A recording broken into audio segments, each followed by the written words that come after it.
Assalamu alaikum.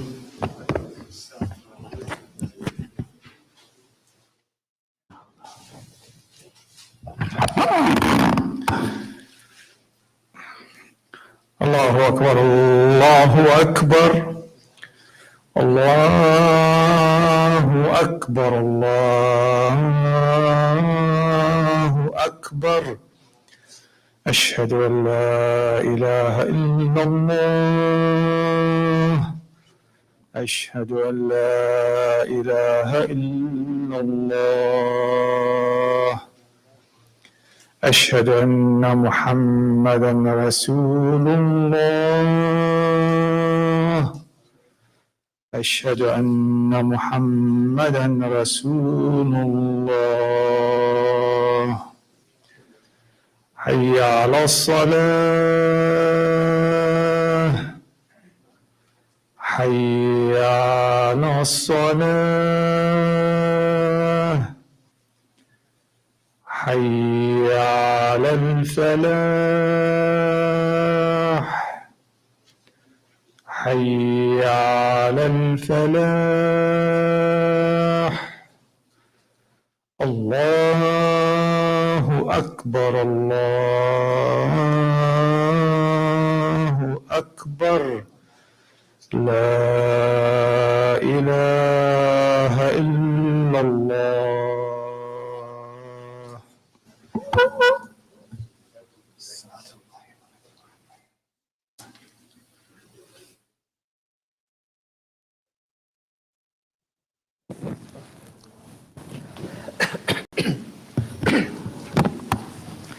أعوذ بالله من الشيطان الرجيم بسم الله الرحمن الرحيم إن الحمد لله نحمده ونستعينه ونستغفره ونعوذ به من شرور أنفسنا ومن سيئات أعمالنا من يهده الله فلا مضل له ومن يضلل فلا هادي له ونشهد أن لا إله إلا الله وحده لا شريك له ونشهد أن محمدا عبده ورسوله وبعد أعوذ بالله من الشيطان الرجيم بسم الله الرحمن الرحيم يا أيها الذين آمنوا اتقوا الله حق تقاته ولا تموتن إلا وأنتم مسلمون يا أيها الناس اتقوا ربكم الذي خلقكم من نفس واحدة وخلق منها زوجها وبث منهما رجالا كثيرا ونساء واتقوا الله الذي تساءلون به والأرحام إن الله كان عليكم رقيبا يا أيها الذين آمنوا اتقوا الله وقولوا قولا سديدا يصلح لكم أعمالكم ويغفر لكم ذنوبكم ومن يطع الله ورسوله فقد فاز فوزا عظيما أما بعد فإن خير الحديث كتاب الله وخير الهدي هدي محمد صلى الله عليه وسلم وشر الأمور محدثاتها وكل بدعة ضلالة. So a month ago I started to talk about the story of the first migration to Habasha, where the just king Najashi ruled, and the Prophet ﷺ sent the first group of Muslims, followed by a second wave of Muslims, for close to 83 people. And he told them that you will find there a king who will not allow any injustice to be done to anybody. Second, it's a land of truth, or a land where truth is upheld. And third, that Allah will find a way out for you. So we studied that Najashi was pressurized by the Quraysh for extradition of these Muslims, and he didn't. He listened to the truth. He listened to the migrants, and Jafar bin Abi Talib radiallahu ta'ala anhu gave a wonderful speech. Next day they were called back again because the Qurayshi envoys, emissaries, said, well, tell them what they have to say about Isa alayhi salatu wasalam. And at that moment, Jafar radiallahu ta'ala anhu did not say anything of his own accord. He simply recited the verses of Surah Maryam. And Najashi Rahmahullah picked up a little feather from the ground and he said, the description of Isa that you are giving is no different from what we have, even to the extent of this feather. So the Muslims lived comfortably over there. They were waiting for a time when Allah subhanahu wa ta'ala will open a way for them. And that did happen, and Muslims started to go back to Medina. So that will be the main theme of this khutbah, and the title of that part will be A Woman's Voice, a Very Powerful Voice. But let's look at something about an issue that we oftentimes face here.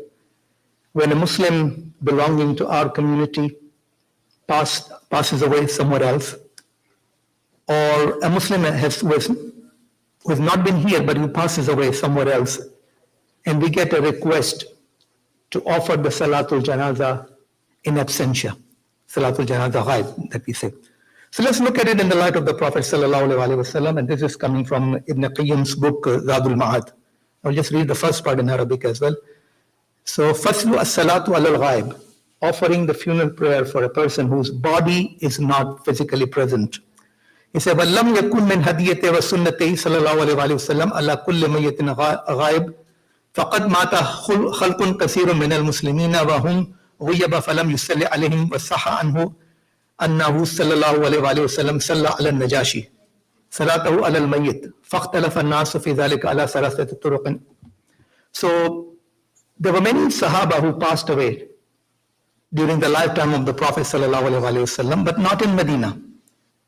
And the Prophet ﷺ did not offer Salatul Janaza on them, with one exception.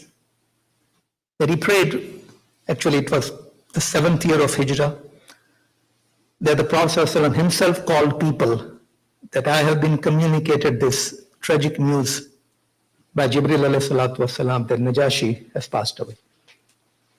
In some riwayat he mentioned that no one has prayed over him as well, because he was in a land where there was nobody else who was a Muslim at that time. So the Prophet ﷺ called out for people, they made saf behind him and they prayed.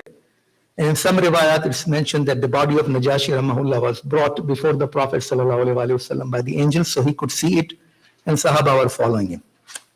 So now the issue comes, what should be done if a Muslim dies in a foreign land?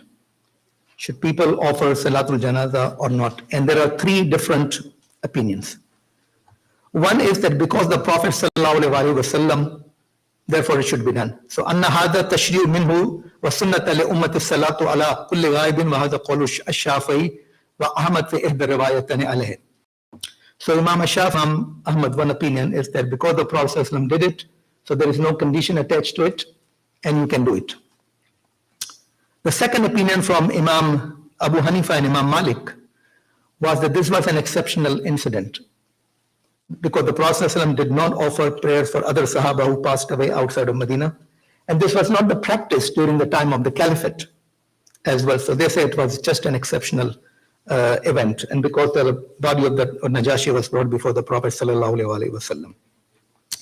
The third opinion, which is something that we can do, is the first is that if a person, for example, somebody from this community goes overseas and he passes away, and we find out that no one actually prayed Salatul Janaza, which is really unusual. But if that's the case, that a Muslim passes away in a non-Islamic land and nobody has prayed Salatul Janaza, then the people of his town can pray upon him. The second opinion given by Imam Ibn Taymiyyah rahmahullah is that if a Muslim passes away who has done great service to the cause of Islam and Muslims, then the Muslims elsewhere can also offer Salatul Janaza for him, such as a big scholar, somebody who was a big political leader who really did something good for the Muslims. And actually, interestingly, when I was doing more research, I found a fatwa by Sheikh Ibn Baz, Mufti Azam of Saudi Arabia, rahmahullah, passed away. He agreed with Imam Ibn Taymiyyah, and he actually gave an example that when Ziaul Haq, Pakistani president, passed away, people in Saudi Arabia offered a Salatul Janaza.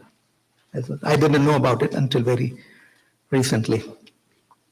So oftentimes we get this request, and I addressed this issue in Worcester as well, when someone approached us that an individual, Mr. Jilani, may Allah have mercy upon his soul, passed away in Kashmir, who had done a lot for the Kashmiri people, and we should offer Salatul Janaza.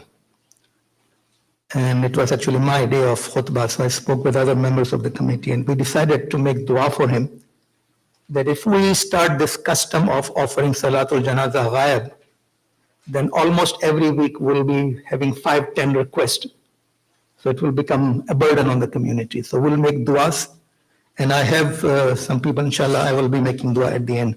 So this was just from Najashi Rahmahullah, that he passed away And there's something very great about him that he, trying to find out.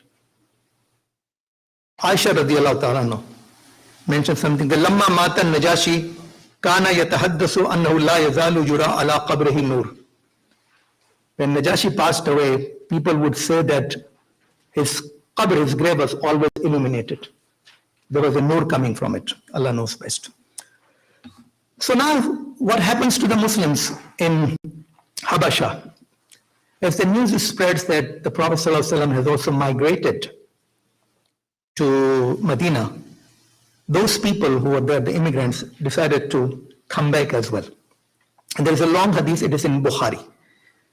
But it is a hadith which is not usually discussed, or it is not discussed in a way that I'm going to discuss with you. So it's a long hadith in Arabic, so I will kind of just give a few words and then translate into English. Say, it happened after the conquest of the Khaybar. So a contingent of immigrants from Habasha came back to Medina by way of a ship. And they were called Ashabu Safina, the people of the ship or people of the boat. And those who had already migrated earlier in Medina would say, Sabaqnakum bil hijrah. We have preceded you. We migrated first to Medina, Islamic State, before you guys did. Okay, it happens. So among the people was Ja'far bin Abi Talib radiallahu ta'ala and his wife Asma bint Umays. So this khutbah is about Asma bint Umays radiallahu ta'ala, a voice, a woman's voice, a very powerful voice, and we will read it. So the Prophet ﷺ actually mentioned when the Khaybar was conquered and the people from Habasha came, he said, I don't know what makes me happier, whether it is the conquest of Habasha or the coming back of Ja'far. He loved him. So one day, Umar radiallahu ta'ala visits his daughter Hafsa radiallahu ta'ala, wife of the Prophet ﷺ, our mother. And he finds a woman with her. So he says, Man hazihi? He couldn't recognize me in 7 years. So qalat Asma. Asma radiallahu, Hafsa radiallahu ta'ala said, this is Asma. And Umar said what everybody else was saying, Sabaqnakum bil hijrah. We beat you. We migrated before you guys did. Instead of Salaam alaikum, how are you? What was the time? How did you do over there? Sabaqnakum bil hijrah. Everybody was saying this. Now, one would say that this woman will be, okay. She said, no, Umar, I won't take it from you. She stood up to him. And she says, he said, فَغَزَبَتْ. She became angry at Umar, a woman. And وَقَالَتْ يَا Umar, كَلَّا. No way. Wallahi laqad kuntum ma'a Rasulillah sallallahu alayhi wa sallam. You people were with the Prophet sallallahu alayhi wa sallam. Yut'imu ja'ilakum wa ya'idu jahilakum. He used to feed the poor among you and he used to advise the ignorant among you. Wa kunna fi ardil ba'da al-Baghdad. We were in a faraway land facing enmity. Wa zalika fillahi wa rasulihi. We didn't do it for our own sake. We did it for the sake of Allah and for the sake of the Prophet sallallahu alayhi wa sallam. And he said that, Ayyum Allah, la at'amu ta'aman wa la ashrabu sharaban. By Allah, I will not eat or drink anything until I go to the Prophet ﷺ and I will tell him exactly what you said to me. You know, before she had migrated, there were other people and Sahaba were saying, Sabaqnakum bil hijrah, Sabaqnakum bil hijrah. Nobody stood up. The first person to stand up in the house of the Prophet ﷺ is Asma bint Umays, to Umar. So she went to the Prophet ﷺ and she said, you know, I will tell you the entire story. La akzab, wallahi la akzabu. By Allah, I will not lie. Wala azigu, wala azidu. I will not distort what he said. I will not diminish what he said. I will not add to what he said. So I will tell you exactly what he said. You know, when we go and complain about somebody, oftentimes we give our own viewpoint, how we took it. And sometimes the words are changed, but she said, no, I'm not going to do this. So when she said this, the Prophet ﷺ called Umar. He said, did you say this thing? And his friend said, yes. He said, no way. You have one hijrah, they have two hijrahs. They migrated first to Habasha, but I wasn't with them. We were not with them. They were all on their own. And now they're migrated back to me and Allah. It's their second hijrah. So that's how she stood up to even Umar radiallahu ta'ala anhu. And now the story became talk of the town. Sabaqnakum bil hijrah is now given way. Nobody's talking about it. Everybody is now taking Ashabu Safina are better than us. We have one hijrah, they have two hijrah. So people will actually flock to these people, the people of Safina, and say, tell us, what did the Prophet ﷺ say about you?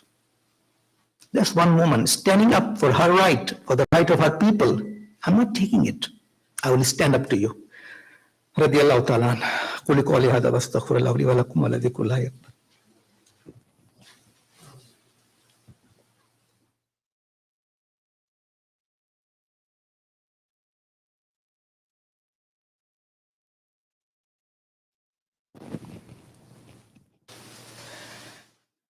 إن الله وملائكته يصلون على النبي يا أيها الذين آمنوا صلوا عليه وسلموا تسليما اللهم صل على محمد وعلى آل محمد كما صليت على إبراهيم وعلى آل إبراهيم إنك حميد مجيد اللهم بارك على محمد وعلى آل محمد كما باركت على إبراهيم وعلى آل إبراهيم إنك حميد مجيد.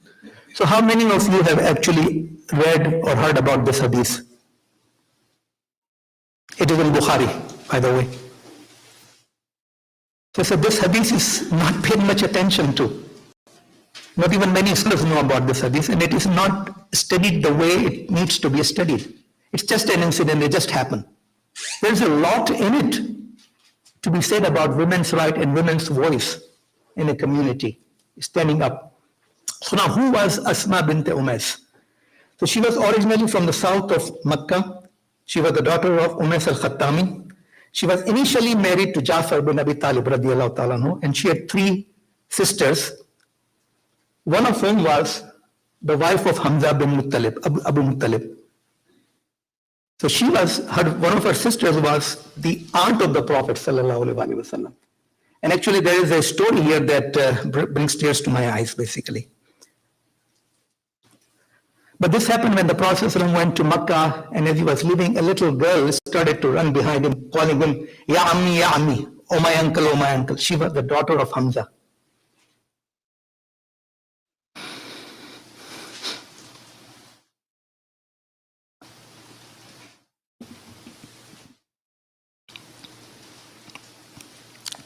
Her father has passed away, as we all know the story. And this little girl is there. And the Prophet said, who wants to take care of her? Everyone wanted to take care of her. So Ali said, she's my uncle's daughter, I will take her. If somebody says, he was my relative, he was my relative. And Ja'far said, my wife is her aunt. And the Prophet gave it to her.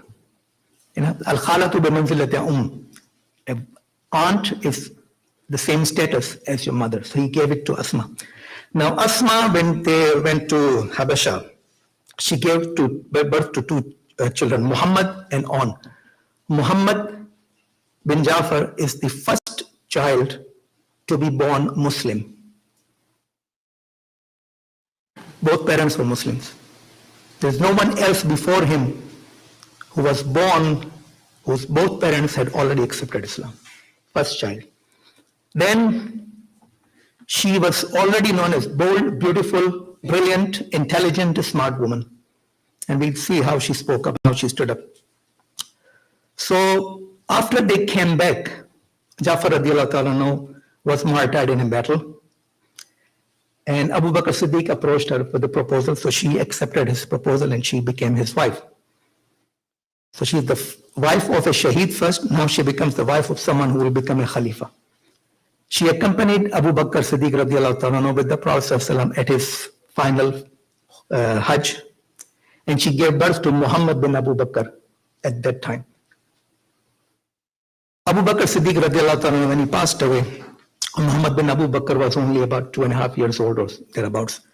And he had a wasiyah that only my wife should give me a bath after I pass away.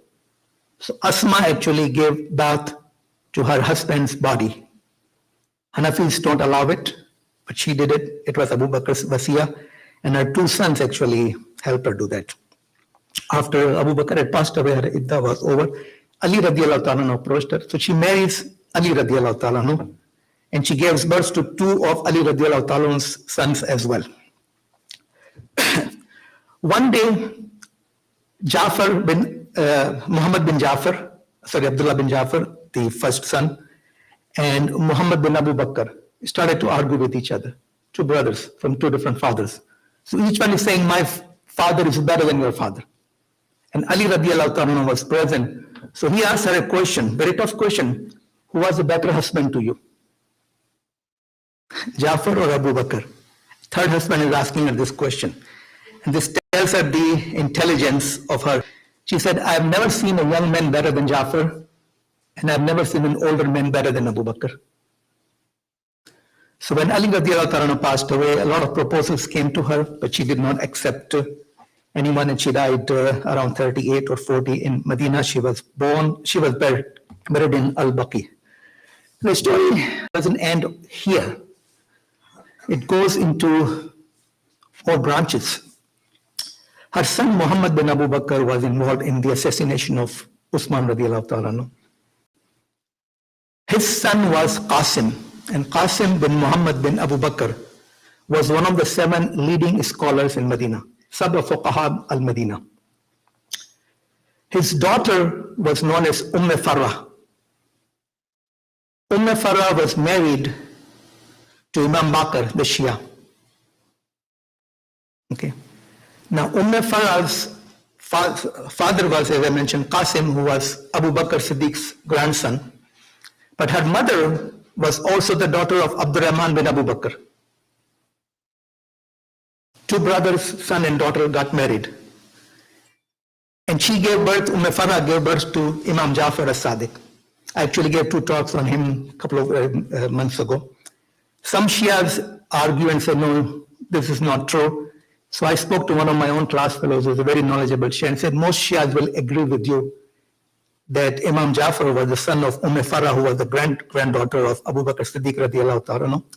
Ali radiallahu ta'ala talked about Muhammad bin Abu Bakr that he is Abu Bakr's son who was born in my house. Okay. And Jafar, Imam Jafar, said, Waladani Abu Bakr marratayn. Abu Bakr gave birth to me, literal translation, Abu Bakr gave birth to me twice. Because his mother, Farah, was related to Abu Bakr Siddiq from both her mother and father. And Imam Jafar is also reported to have said that if anybody curses Abu Bakr, then I am not with him. And if anybody says that the Imams, as Imam was talking about, Shia Imams are infallible, then I am not with him. These are all recorded things in our books of history, by the way, just. So now we'll make some du'as. So the brother Abdul Sattar, he's sick and he's requesting a dua for Shifa. We all make dua for him, for everybody else who is sick. Allahumma rabbana adhibil ba's ishfi anta shafi la shifa illa shifak shifa la yughadiru sakama. But I also want to tell you about something that when Ayub radiallahu alayhi salam was sick, he made a dua in a very strange way. Rabbi anni masini durru wa anta arhamur rahimin. Oh my Rabb, I've been afflicted and you are the most merciful. He is not even saying, oh Allah, give me shifa. So when Allah subhanahu wa ta'ala cured him, Allah subhanahu wa ta'ala put an editorial comment, Rahmatam min indina. All he did was ask for rahmah. So we cured him, Rahmatam min indina, by way of rahmat from us. So we ask Allah subhanahu wa ta'ala to have the rahmah, his rahmah, on all our brothers and sisters who are sick, that may Allah subhanahu wa ta'ala remove their affliction, whatever it may be it physical, mental, financial, psychological, anything. Then we have brother Muhammad Jarmoon, who passed away in Algeria. He was around 71. He was the brother of brother Idris Jarmoon, who was past principal and president of ICB. And then we have a brother Taimur Raisani, who passed away in Pakistan. And yesterday I got an email from Sister Farah about a sister also who passed away. So, Allahumma qfir li hayyina wa mayyitina wa saghirina wa kabirina wa dhakarina wa unsana wa shahidina wa ghaibina. Allahumma qfir lahum warhamhum wa adkhilhum fi jannatil firdaus. Allahumma a'idhum min adhabil qabr wa min adhabil nar. ربنا آتنا في الدنيا حسنة وفي الآخرة حسنة وقنا عذاب النار ربنا لا تزغ قلوبنا بعد إذ هديتنا وهب لنا من لدنك رحمة إنك أنت الوهاب. The last point that I want to make about today's khutbah in relationship to historical events is that there is a lot in Islamic history which can be a source of illumination and education for us. Just like this hadith that I mentioned to you, it's in Bukhari, Sahih Bukhari, but not many people seem to be aware of it. There is a book written, First Muslims, by Absa Hamiduddin, I believe. She's a PhD scholar. And she handles this issue in that book, many other issues of how the early Muslims behaved when faced with different challenges in life. And one of them was the issue of women's. And somehow she has come up with, in a very well-researched book, that there are ahadiths that we find in Bukhari and Muslim and so forth. But there are also the same ahadiths which are found in books before Bukhari and Muslim. And when it comes to the rights of women, there is a change in wording from the time they were first reported to the time they were included in Bukhari and Muslim. Times change, words change, people change, attitudes change. If we want to learn what true Islam is, we need to go back even beyond that to the life of the Prophet ﷺ and try to find some clues. How were people treated? How were women treated in this lifetime by he himself? Were they quiet creatures who would just say samena wa atana no matter how men treated them? Did they speak up for their rights? Did they talk about education? How many of you know that women came to the Prophet and said, you spend a lot of time teaching men. What about us? So we appointed Umar radiallahu ta'ala to go and teach them in their homes. How many of you know that a woman came to the Prophet and said, I have some skills. I'm a nurse. I've mentioned this before. And I want to treat people. So he said, what can I do for you? He said, give me a space in your masjid. So she started the first urgent care in a tent where people would come and she will treat in the masjid, the Nabi sallallahu alayhi wa sallam, a woman.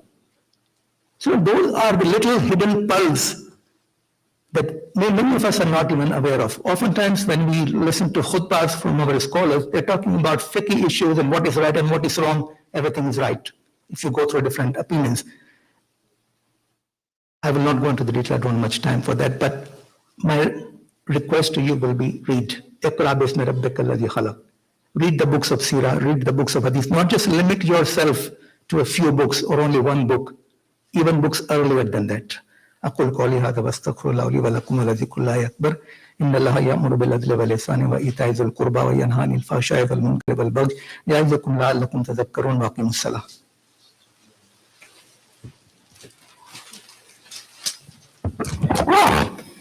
الله أكبر الله أكبر أشهد أن لا إله إلا الله أشهد أن محمدا رسول الله حي على الصلاة حي على الفلاح قد قامت الصلاة وقد قامت الصلاة الله أكبر لا إله إلا الله لا إله إلا الله.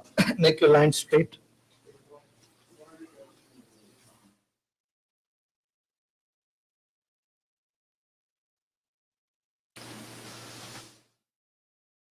Allahu Akbar.